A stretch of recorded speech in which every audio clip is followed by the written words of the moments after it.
শক্তিতপ আইন পরামর্শ কেন্দ্র থেকে সকলকে জানাচ্ছি আন্তরিক শুভেচ্ছা এবং অভিনন্দন। আজকে আমরা খুব গুরুত্বপূর্ণ একটা ব্যাপার নিয়ে এখানে আলোচনায় বসছি। সেটা হচ্ছে বাংলাদেশে প্রচলিত হিন্দু আইন অনুযায়ী একজন মৃত হিন্দু ব্যক্তির তার একমাত্র পুত্র সন্তান এবং একমাত্র বিধবা স্ত্রীকে রেখে যদি মারা যায় তাহলে তার সম্পত্তি কিভাবে বন্টিত হবে এবং কার কাছে যাবে, কিভাবে যাবে, এই ব্যাপারে আলোচনা করবেন বাংলাদেশ সুপ্রিম কোর্টের বিজ্ঞ আইনজীবী অ্যাডভোকেট সুকৃতি সুন্দর মন্ডল। আমি সুকৃতি সুন্দর মন্ডলের কাছে জানতে চাইব যে একজন হিন্দু ব্যক্তি যদি তার রেখে যাওয়া সম্পত্তিতে একজন মাত্র পুত্র সন্তান এবং একজন বিধবা স্ত্রী রেখে যায় তাহলে তার সম্পত্তিটা কিরূপ বন্টিত হবে এবং ওই সম্পত্তিতে বিধবার অধিকার কি থাকবে? ধন্যবাদ অ্যাডভোকেট চঞ্চল তোমাকে। এই বিষয়গুলো নিয়ে সাধারণত আমরা আমাদের হিন্দু সমাজে বাংলাদেশে অনেক রকম প্রচলিত ধারণাই আছে।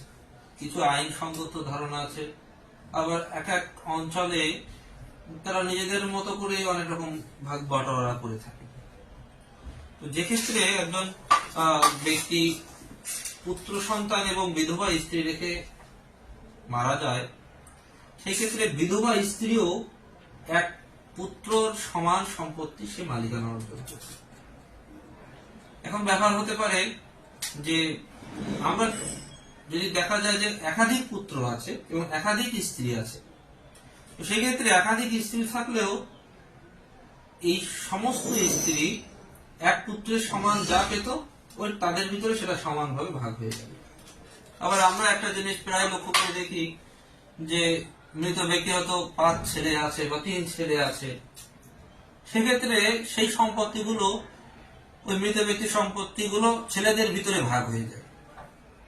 স্ত্রীকে, সেই বিধবা স্ত্রীকে ছেলেদের মুখাপেক্ষী হয়ে থাকতে হয়। অনেক সময় এমনও দেখা যায় যে সেই মৃত ব্যক্তির স্ত্রীকে কখনো এক ছেলের ঘরে 2 মাস, আবার এক ছেলের ঘরে 5 মাস এমন ভাবে থাকতে হয়।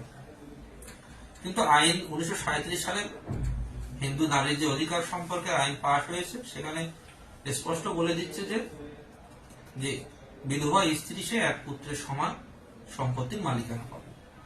আরো একটা বিষয় আছে, যদি পুত্র সন্তান না থাকে তাহলে সেই ক্ষেত্রে ওই মৃত ব্যক্তির রেখে যাওয়া যে সম্পত্তিগুলো আছে তার সব সম্পত্তি ভোগ সত্ত্বে বা জীবন সত্ত্বে সেই স্ত্রী মালিকানা অর্জন করে। এখন পরবর্তী প্রশ্ন হচ্ছে, যদি মৃত হিন্দু ব্যক্তির একমাত্র কন্যা সন্তান থাকে সেই ক্ষেত্রে তার অধিকার কি হবে? এটা এই বিষয়টা নিয়ে অনেকেই আমাদের কাছে প্রশ্ন করে যে আমার তো 3টা মেয়ে আছে, তো আমার মারা যাওয়ার পরে আমার সম্পত্তির মালিকানা কি আমার মেয়েরা পাবে, নাকি আমার ভাইয়েরা পাবে, নাকি আমার ভাইয়ের ছেলেরা পাবে? এই বিষয়গুলো নিয়ে প্রায় ঝামেলা সৃষ্টি হয় এবং বিভিন্ন জায়গায় মারামারি সৃষ্টি হয়। সেক্ষেত্রে একটা দেখার বিষয় যে যদি কোনো ব্যক্তির শুধু কন্যা সন্তান থাকে, সেই কন্যাদের ভিতরে কেউ তার মারা যাওয়ার পরে কেউ অবিবাহিত আছে কিনা এটা দেখার বিষয়। যদি শুধু কন্যা সন্তান রেখে যায় এবং কন্যা যদি অবিবাহিত হয়, যদি 3টা কন্যা থাকে, দেখা যাচ্ছে 2 জন অবিবাহিত, 1 জন বিবাহিত, তাহলে অবিবাহিত কন্যা যারা, তারা আগে সম্পত্তির প্রথম অগ্রাধিকার পাবে, অর্থাৎ তাদের ওই সম্পত্তিতে অগ্রাধিকার থাকবে। এবার যদি সবাই বিবাহ হয়ে যায়, সেক্ষেত্রে বিবাহিত কন্যাদের ভিতরে দেখতে হবে যে এদের ভিতরে কেউ কন্যা সন্তান সম্ভব, পুত্র সন্তান সম্ভব কেউ আছে কিনা, কিংবা কারোর পুত্র সন্তান আছে কিনা। যে কন্যাদের পুত্র সন্তান আছে অথবা পুত্র সন্তান সম্ভব, তাদের মধ্যে সম্পত্তি পাওয়াটা অগ্রাধিকার ভাবে তারা পেয়ে যাবে। আবার যে কন্যার শুধু কন্যা সন্তান আছে অথবা কোনো সন্তান নেই, নিঃসন্তান, তারা ওই সম্পত্তির উত্তরাধিকার থেকে ত্যায্য হয়ে যাবে। থ্যাংক ইউ, ধন্যবাদ সুন্দর আলোচনার জন্য।